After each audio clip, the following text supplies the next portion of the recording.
मैं आपको कार्तिक मास के तीसरे दिन तीसरे अध्याय की कथा सुनाने जा रही हूँ। बंधुओं, कार्तिक मास भगवान विष्णु का स्वरूप माना जाता है और इसलिए कार्तिक मास में प्रातःकाल जल्दी उठकर स्नान करने से जन्म जन्म के पाप नष्ट हो जाते हैं और मनुष्य के पुण्यों का उदय होता है।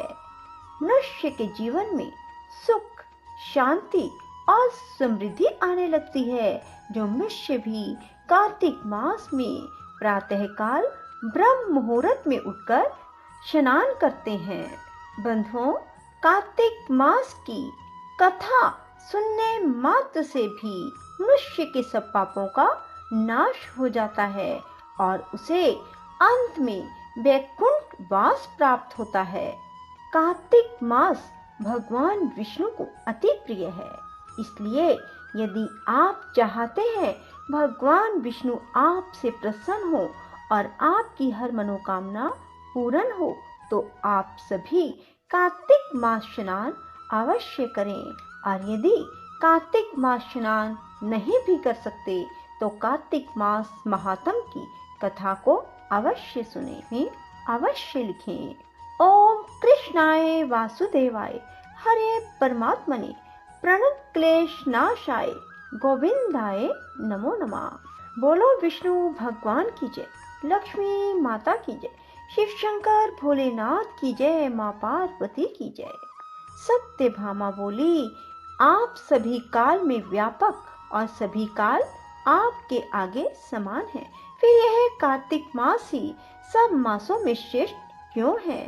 सब तिथियों में एकादशी, सब मासों में कार्तिक मास को ही आप अपना प्रिय क्यों बतलाते हैं? इसका कारण भी कहिए। भगवान श्री कृष्ण बोले, हे प्रिय, तुमने मुझसे बहुत अच्छी बात पूछी है, सुनो मैं तुमको इसका कारण बतलाता हूँ, ध्यान पूर्वक सुनो।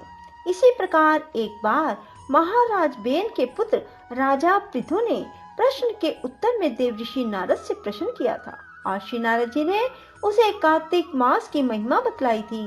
राजा पृथु के प्रश्न के उत्तर में देव ऋषि नारद ने कहा था, हे राजन, एक समय शंख नामक एक राक्षस बड़ा बलवान और अत्याचारी हो चुका है।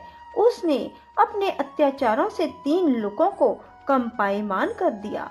उस शंखासुर ने स्वर्ग में रहने वाले देवताओं को जीतकर इंद्र आदि 10 लोकपालों के अधिकारों को छीन लिया।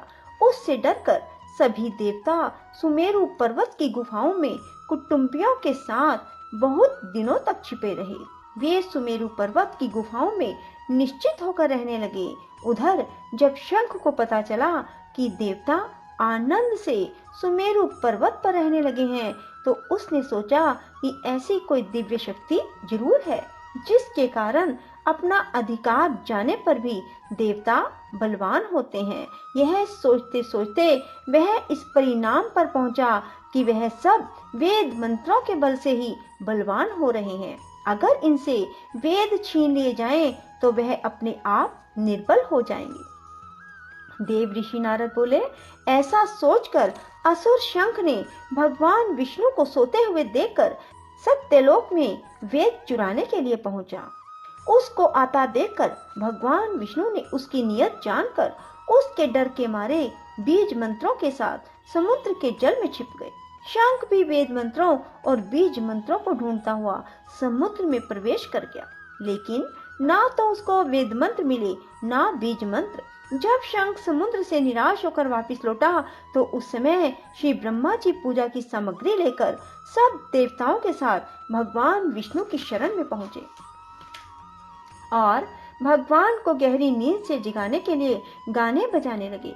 धूप गंध आदि से बार बार उनका पूजन करने लगे।